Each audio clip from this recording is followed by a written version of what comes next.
And you couldn't believe it when this person started to discipline you.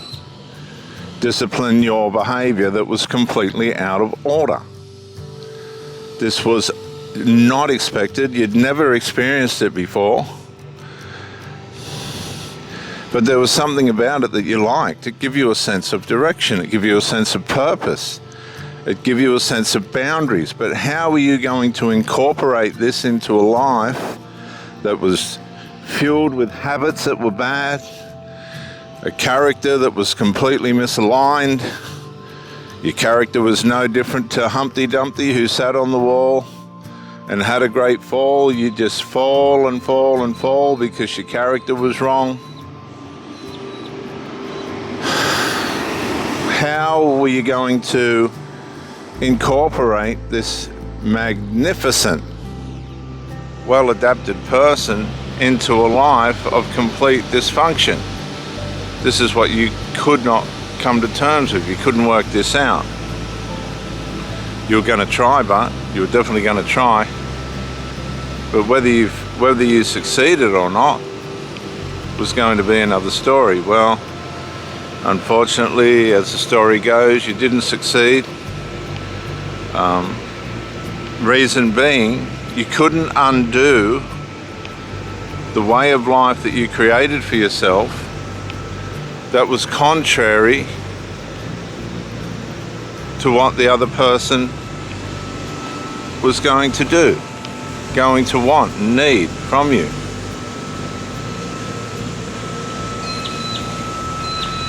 And so, of course, as the boundaries started to approach you, as you were called upon to bring your life into some kind of order, you did try.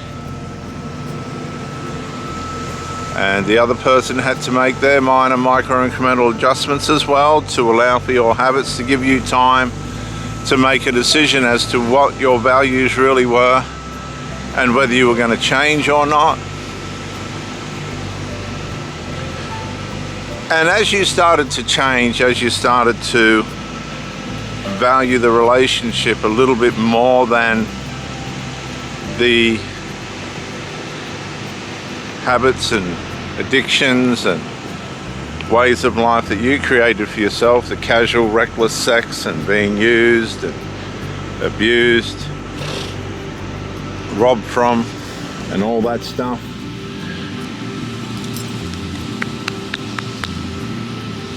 You realize that there was a way of life that you hadn't seen before,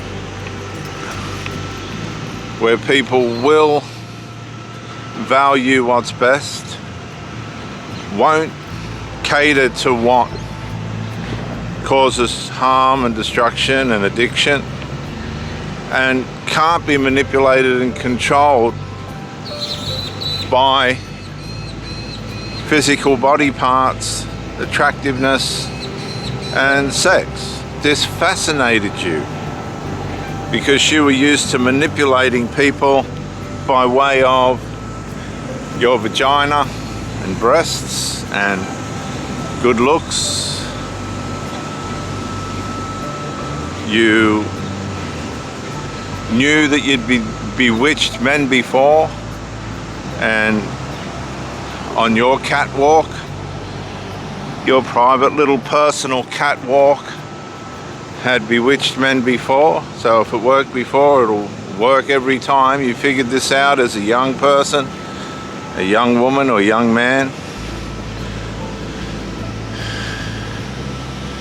that you can bewitch people and manipulate them into what you want and what you like, until you wear them out and you dispose of them.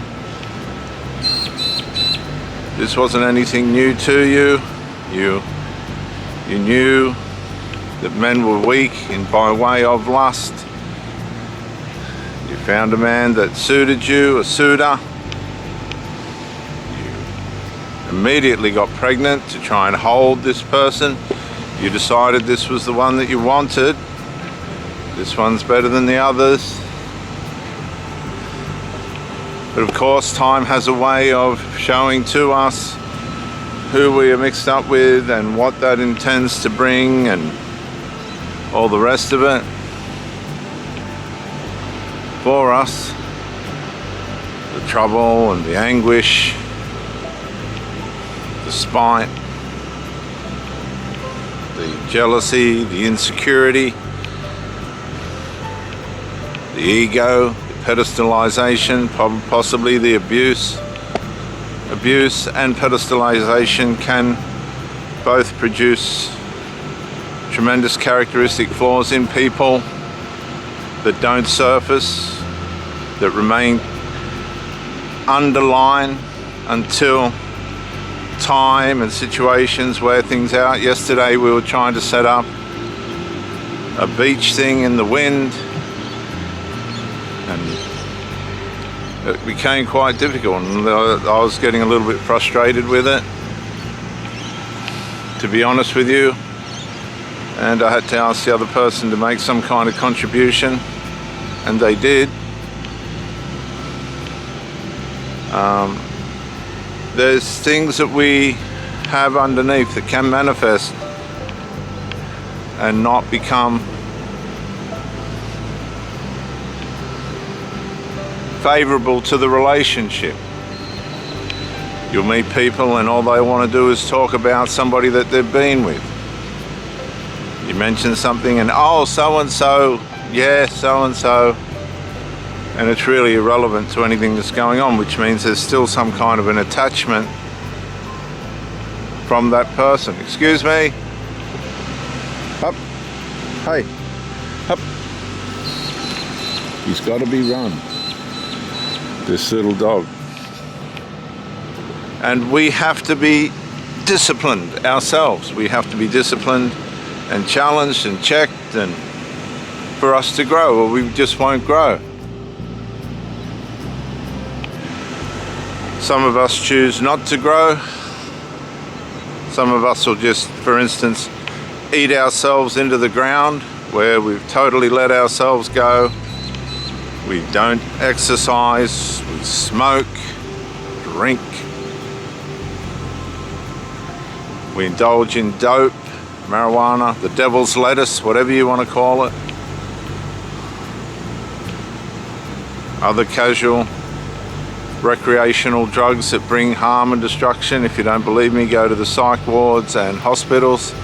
You'll find them there, chopped up, messed up, body parts missing from where they've rotted and been damaged by the habits. A lot of these people have moments where they see the light. They have seen the light. That leaves them without any excuse as to their victim mentality and the way that pedestalizes them. A lot of people grandiose all the bad things that have happened to them. And if you don't play the game, then you're not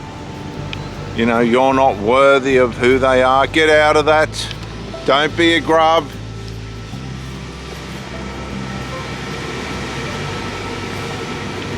They're scavengers.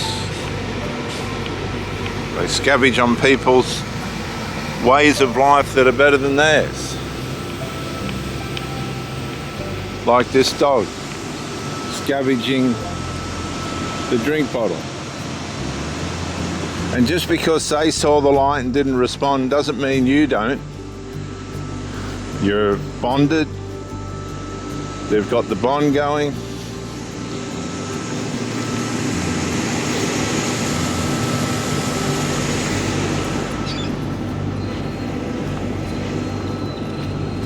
Get out of it, you little grub.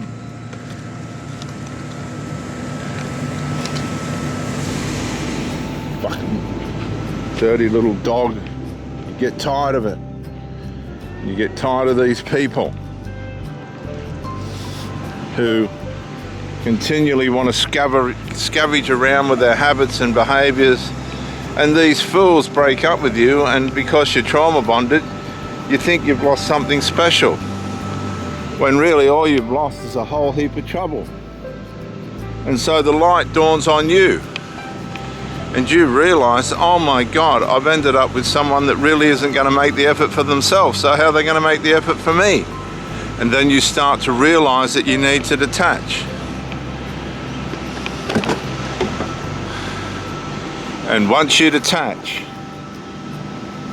then you see the real side of the lazy person or the destructive person that you're with.